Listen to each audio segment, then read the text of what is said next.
What is going on, guys, and welcome back to another video.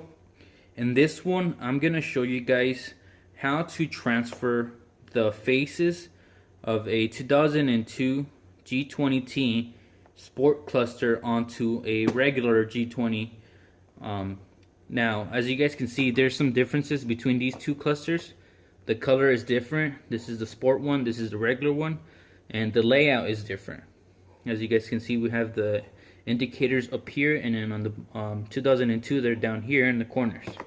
When you take a close look at the back, they're also different. The connections in the back are not the same, so you can't swap these out. You're gonna have to retrofit them or do some type of modification to make them fit. So what I'm gonna do is hopefully somehow transfer the faces from here onto this one. So what we need to do is transfer the gauges from here over here, but it's not that easy because these are individual gauge faces, meaning that you can remove each of these gauges by itself. Now on this newer one right here, we can't do that since all of this is just one single piece, meaning it's all in one sheet of plastic. So we would have to cut that and modify it to fit here. So I can show you guys a better glimpse of what I'm talking about when I take this apart. But if you guys are doing this, be prepared to be cutting and molding stuff to retrofit it into here. So if you guys are trying to do this to your car, go ahead and stay tuned and I'll show you how it's done. So we're gonna go ahead and take the cluster apart. Now whatever I do to this one, it's gonna be pretty much the same thing that we're gonna do to this one. The first thing that we're gonna do is remove this plastic cover for the gauge cluster. In order to do that, there is several clips in the top and on the bottom that we need to pop open. So get a flathead screwdriver and go ahead and just pry on here. And then what you want to do is try to get in between the glass without breaking it. Try to get in between this glass plastic material and then pop up like this. So we're gonna pretty much do this, and then we're gonna go around nice and steady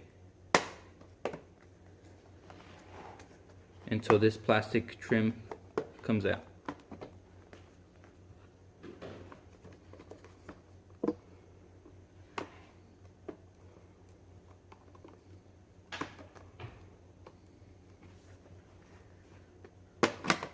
Alright, so we got this part off. Now just set this off to the side. Make sure you don't touch the inside so you don't get it dirty with your fingerprints.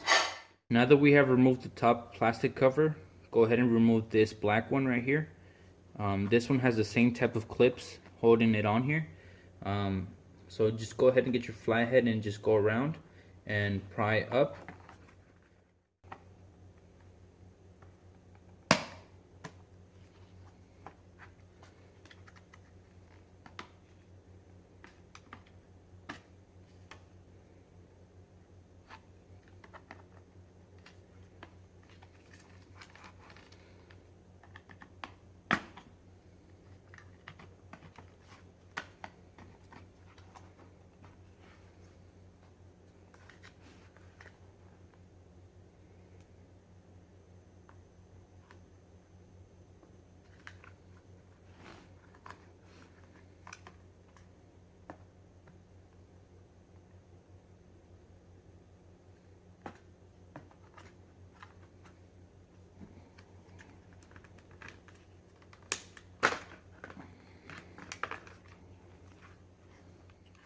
So now that we removed the cover off of this one right here, we're gonna set it off to the side and we're gonna go ahead and work on the other one.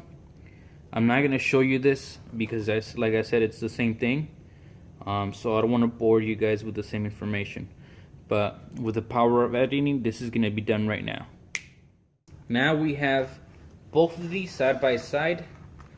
Now you guys can really see what I'm talking about. So as you guys can see, these are all connected. And on this one, they're individually placed in here. So the only way that we can transfer this face onto here is by cutting it and somehow modifying it so it can bolt up right here, because these come with fasteners right here. So what we need to do is first remove these needles out of the way. Some of you guys might not want to do this because there is a possibility that you guys can damage these little mortars that turn the needles right here. So it's up to you guys if you guys want to continue. If not, then that's perfectly fine, but if you do, stay tuned so I can show you how to do it.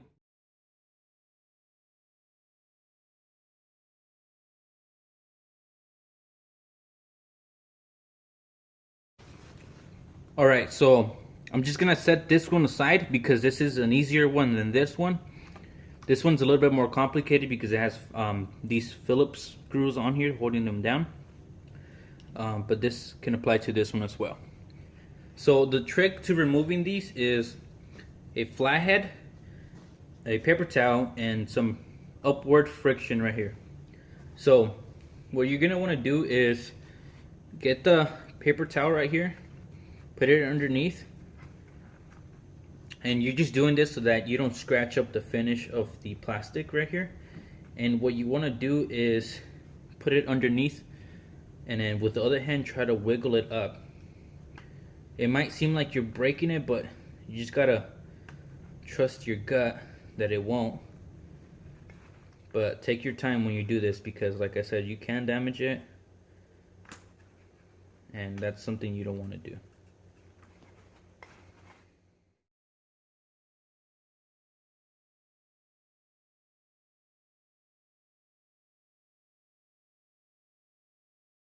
Once you guys have walked around the circumference of this little arrow right here, you guys can probably see that we have raised it up a little bit compared to the other ones. Now, let me see if I can show you guys what I mean. So you see this one's kind of flush compared to this one. When it gets like that, all you really need to do is just pry up and it should come off. So we're gonna set these aside in the order that we took them out. We don't know if these are the same size or not, so we're just gonna leave them in the order that they came off. Now that we have removed the arrow, we have access to the Phillips screw that we need to remove. So get a Phillips screwdriver and just remove that screw. Now we're gonna do this one right here. Pretty much doing the same thing. Go ahead and get your paper towel, wrap it around so you don't damage the paint. And I would suggest for you guys to do it, to do this first on the one that you're not going to keep, just in case you mess this up. It's not really gonna matter as far as, you know, the faces go, because I don't think you're gonna reuse them if you're doing this. But if you are, see, like for this one I broke it, so you just gotta be careful. These have been on here for years, so this is what you want to practice on the one that you're not going to keep so that you don't damage the one you're going to keep. So like I said, this one actually broke on me, so that's something that we don't want to do. But good thing we have an extra one. We just got to be more careful when we do this on the one that we want to keep. So now let's go ahead and remove these Phillips screws as well.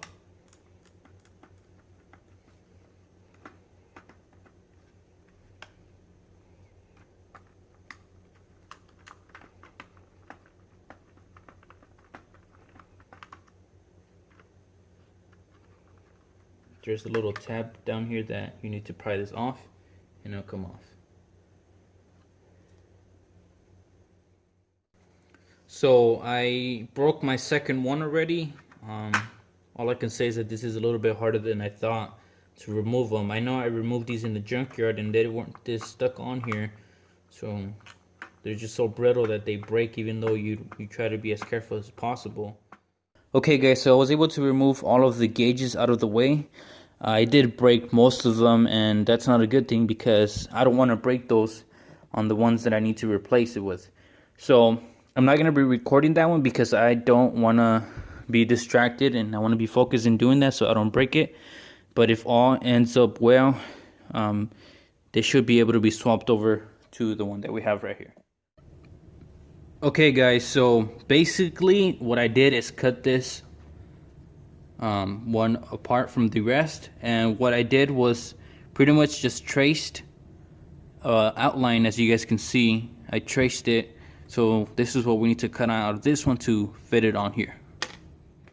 Alright guys, so I cut out the outline, and I even did the holes as well. So this lines up perfectly.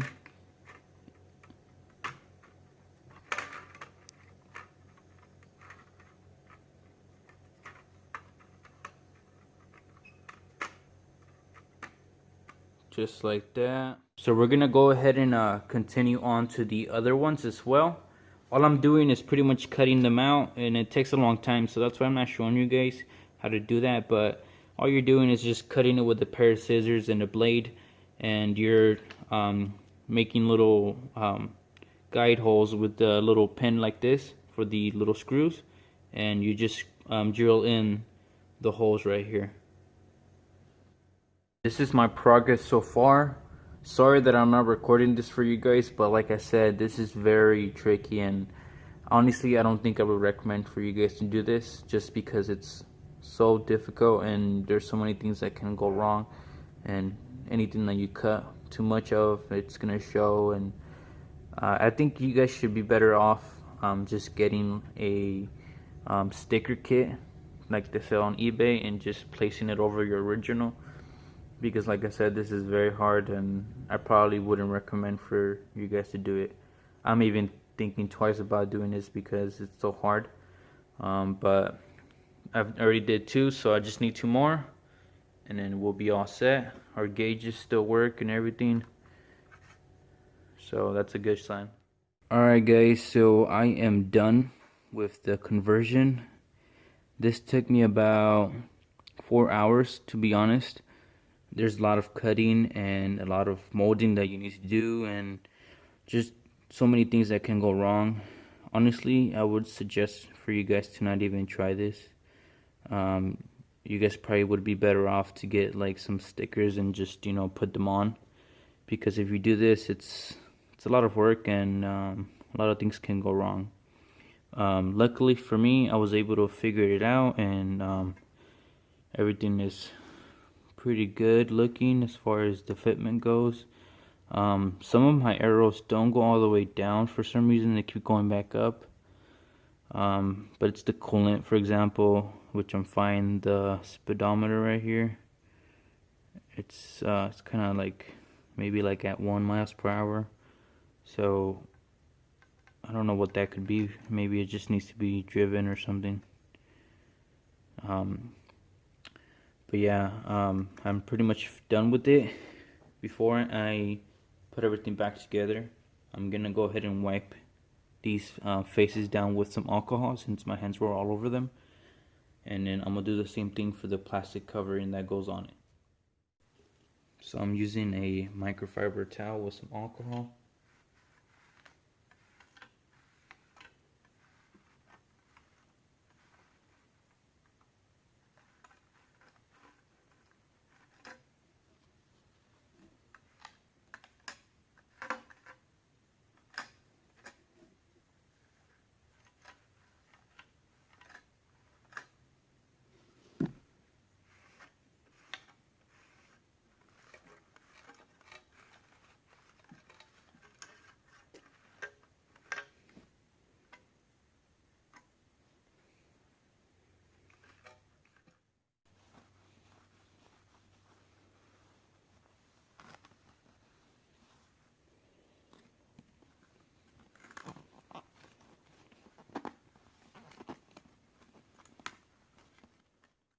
Alright, so let's start putting this back together.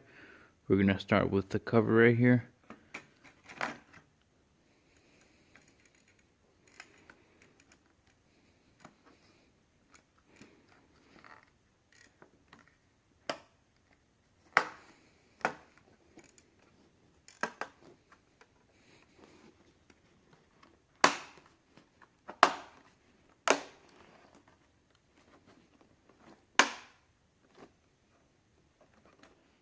Alright, so I was pretty close as far as the fitment goes. I think I got very lucky. Like I said, there's a lot of ways that you can mess up on doing this, and just there's too many risks. And I mean, it looks nice, but you can probably get the same effect with some stickers. Something that I did notice about this though is that since I was folding and cutting a lot, you kind of can see that it kind of got deformed a little bit right here on the gauges. You can see when the light goes over, it kind of bends, especially by the screws. Not a big deal, but just something that I wanted to point out to you guys. Now let's go ahead and install the cover.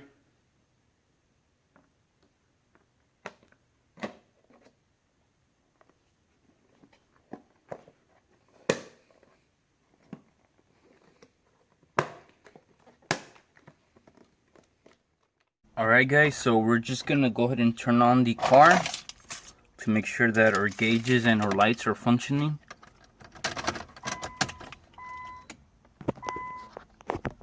Alright, so it looks like the lights are working.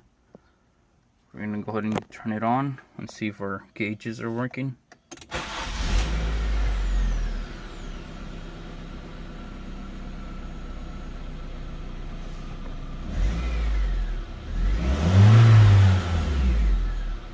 Alright, so it looks like our gauges are working. If for whatever reason yours are not because you moved them, I'm gonna show you guys how to fix them briefly. So we're gonna turn off the car, turn it back on. We're gonna set the trip mode on here, so we're gonna set it to trip A or trip B. We're gonna leave it on there. We're gonna turn off the car on the off position. Then we're gonna go ahead and hold the button right here, hold it down while it's in trip mode, and then when you're one finger on here and then turn it on. So we're gonna do that right now. Alright, so we're gonna put our finger on here, then we're gonna turn it on, not all the way but on the on position. As soon as it clears out, hit it 3 times like that.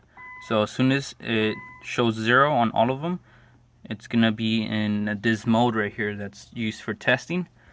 So to recalibrate them, what you need to do is remove the glass or plastic cover that's on here on the cluster, and when you press this button, it's gonna show you like where the gauges are messed up. So if you see them moved up like that, that means you have to reset them. So what you need to do is just pick them up and then set them back all the way to 0.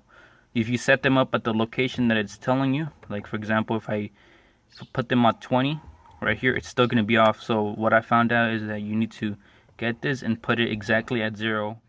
So when you turn on the car, this should be resetted back to its original position. So that's how you do that. So I'm pretty much done with my gauges right here. As you guys can see, they look like they're the original ones that come on the car. But something that I wanted to let you guys know, this is like a very hard thing to do. So it's probably not even worth it for you guys to do it, just because of so many things that can go wrong. But if you guys do want to try to do this, I hope that my video helps you guys. If you have any questions, please leave them down below. And like always, thanks for watching.